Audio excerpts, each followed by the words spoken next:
Dobro večer svima. Pošto vezano za ove parade ponosa i za generalno za gejeve i sve te druge sorte seksualnog na neki način preference, treba da se kaže, i ovo je isto toliko bitno, mislim, svaka seksualnost, Isus nije se ženio i nije imao decu, i on je na neki način naša seksualnost, mislim, može da bude korišćena u svrhu, naravno, mislim, pravljenja dece, ali sve ostalo nije uopšte dozvoljeno. Tako da ne mislite da ste pod iluzijom da vi, kao što volite seks sa ženama, da je to nešto kao manje opasno po vas što se Boga tiče od ovih drugih koji vole seks s muškarcima. Znači, mislim, seks je generalno, na seks se ne gleda sa posebnom pažnjom, to nije nikakva dobrobit za nas od strane Boga. Mi tu gubimo Boga.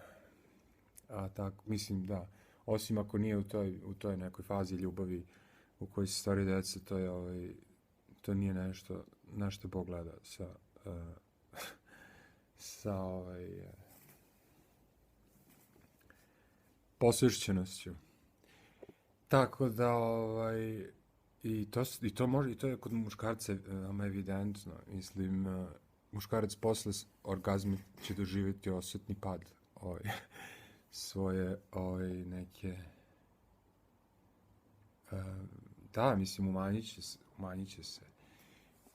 Tako da, u suštini, bili vi gej ili ne gej, svaki seks, mislim, generalno seks kao pojava nije Božja.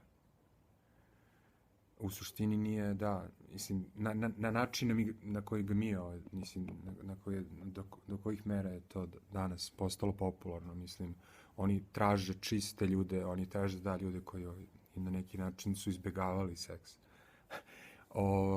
Kako se zove, to je, recimo, ja s tim imam, ja iz iskustva direktno znam da je to tako.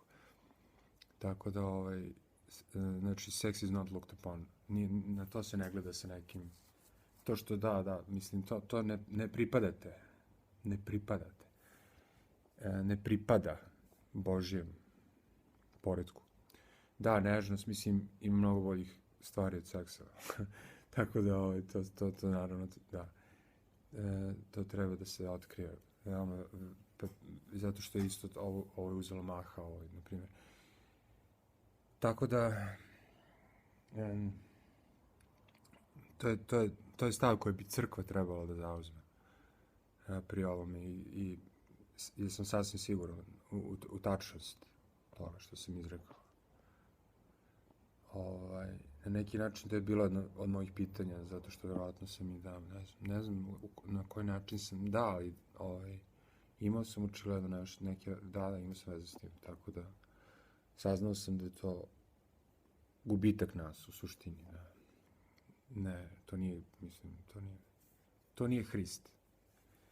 Da, seks i Hrist nema nikakve veze jedno s drugim. Eto, toliko o tome.